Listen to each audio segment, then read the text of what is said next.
پر جم جائیں، ان پر فرشتوں کا نزول ہوتا ہے۔ نہ کوئی غم کرو نہ خوف، خوشیاں مناؤ جنت کی جس کا تم سے وعدہ کیا گیا تھا۔ اللہ کی ربوبیت پر اطمینان جب انسان کو ہو جاتا، میرا رب اللہ ہے، ربی اللہ، انسان کے لیے نہ کوئی کھٹکا، نہ کوئی خطرہ، نہ کوئی خوف، نہ کوئی حزن۔ جو کچھ ہو رہا ہے کس کے اذن سے ہو رہا ہے؟ اللہ کے اذن سے۔ اللہ کے اذن کے بغیر پتہ تک نہیں ہلتا۔ یہ کوئی اندھا بہرا مادہ نہیں ہے جس سے مجھے کوئی خوف ہو۔ اندھا بھینسا چلا آ رہا ہو اس سے تو ڈرنے کا ہر انسان کو ڈرنا چاہیے، نہ معلوم کس کو ٹکر مار دے۔ لیکن نہیں، اس کائنات کو چلانے والا ایک سمیع و بصیر خدا ہے، وہ جو میرا دوست ہے، میرا ولی ہے۔ اللہ ولی الذین آمنوا یخرجہم من الظلمات الی النور۔ اللہ اہل ایمان کا ولی ہے، ساتھی ہے، پشت پناہ ہے، مددگار ہے، حمایتی ہے۔ بتائیے جسے یقین ہو جائے کہ اللہ میرا مددگار، اللہ میرا محافظ، اللہ میرا پشت پناہ، اللہ میرا حمایتی، اس کے لیے کوئی خوف ہوگا؟ اس سے کوئی ڈر ہوگا؟ میں مثال دیا کرتا ہوں ایک بہت سادہ پنجاب کے دیہات کی۔ وہ بڑا چودھری ہے اور کوئی غریب کسان ہے۔ اس غریب کسان کے جانوروں کو ہر وقت اندیشہ ہوگا چوری کا، کوئی میری بھینس کھول کر نہ لے جائے، کوئی میرا بیل کھول کر نہ لے جائے۔ لیکن جس کے بارے میں یہ سب کو معلوم ہو کہ وہ جو بڑا چودھری ہے وہ اس کا دوست ہے، اس کی بچیا کو کوئی خوف ہوگا؟ اس کی بھینس پر کوئی ہاتھ ڈالے گا؟ اسے کوئی اندیشہ ہوگا؟ نہیں۔ کیوں؟ کہ وہ بڑا چودھری، بڑا اس کا یہاں کا سردار، جاگیردار، سب کو معلوم ہے وہ میرا دوست ہے، کوئی میرے خلاف اقدام نہیں کر سکتا۔ اس دنیا میں یہ چھوٹی سی بات اگر آپ کے دلی اطمینان اور سکون کا باعث بن سکتی ہے تو ذرا تصور کیجئے۔ میں لفظ تصور استعمال کروں گا صرف اس لیے کہ اس کا ہم جس کو کہتے ہیں ادراک اور شعور کر نہیں سکتے، اگر کے ساتھ کر سکتے۔ اگر یقین ہو کہ اللہ میرا مددگار اور یقین ہو کہ اللہ ہر آن میرے ساتھ ہے، پھر کوئی خوف؟ کس کا خوف؟ کوئی شے اللہ سے بالاتر ہے؟ کوئی قوت اس سے زیادہ طاقتور ہے؟ کوئی اس کے ارادے کو بدلنے والا ہے؟ کوئی اس کی مشیت کے آڑے آنے والا ہے؟ یہی بات ہے جو حضور نے فرمائی۔ یہ ایمان کا حاصل ہے لب لباب،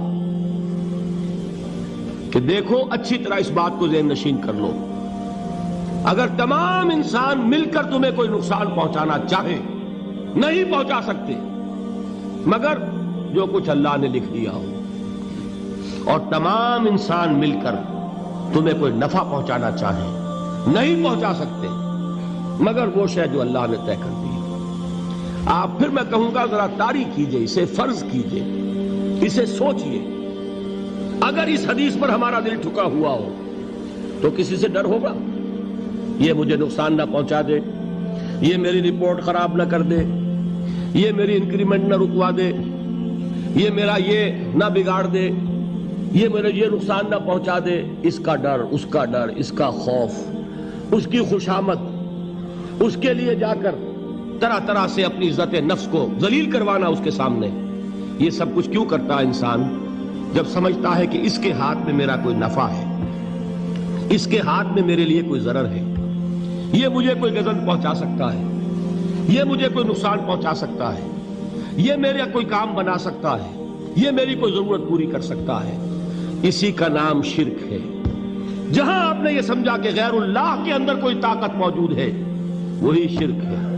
بتوں سے تجھ کو امیدیں، خدا سے نومیدی، مجھے بتا تو صحیح اور کافری کیا ہے؟ شرک تو یہ ہے۔ جس پر بھی تمہیں یہ خیال ہے، کلمہ ہے یہ کلمہ سوم، لا حول ولا قوت الا باللہ، ذرا اس پر دل کو کبھی اگر آپ تصور کریں، پھر فرض کریں، دل ٹھک جائے اس پر، کوئی طاقت نہیں۔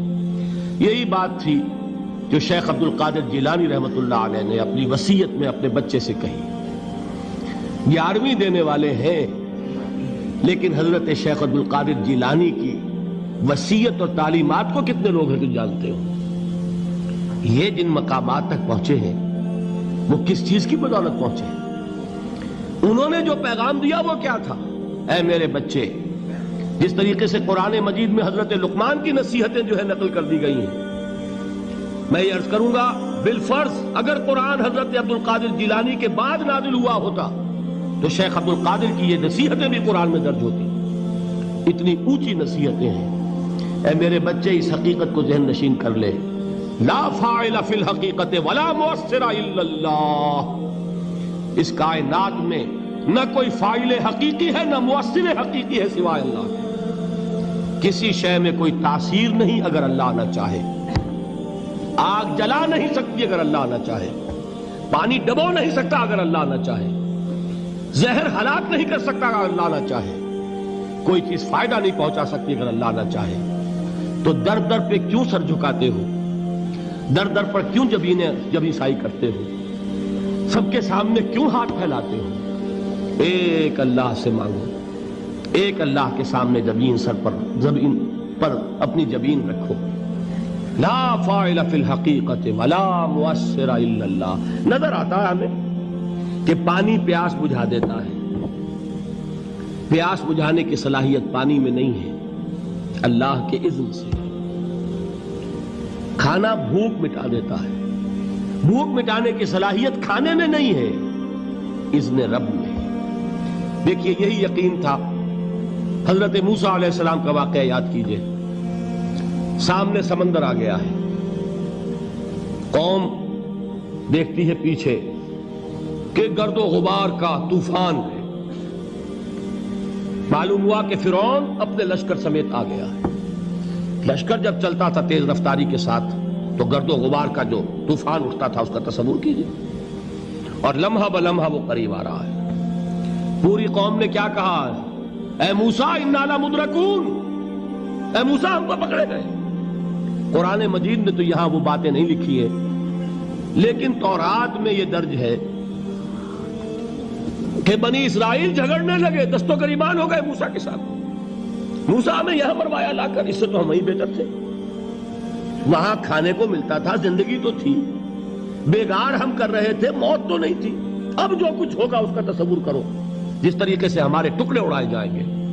تو لڑ رہے ہیں حضرت موسیٰ علیہ السلام سے۔ یہ تورات کی تفصیل ہے۔ قرآن میں صرف اتنا آیا ہے، پریشان ہو کر انہوں نے کہا انا لمدرکون، موسیٰ ہم تو پکڑے گئے۔ اس وقت موسیٰ کا جواب کیا ہے؟ کلا ان معی ربی سیہدین، نہیں، میرے ساتھ میرا رب ہے، وہ راستہ دے گا۔ بتائیے کہاں راستہ نظر آ رہا ہے؟ یہ ہے ایمان بالغیب۔ راستہ نظر نہ آئے تب اللہ پر یقین ایمان ہے۔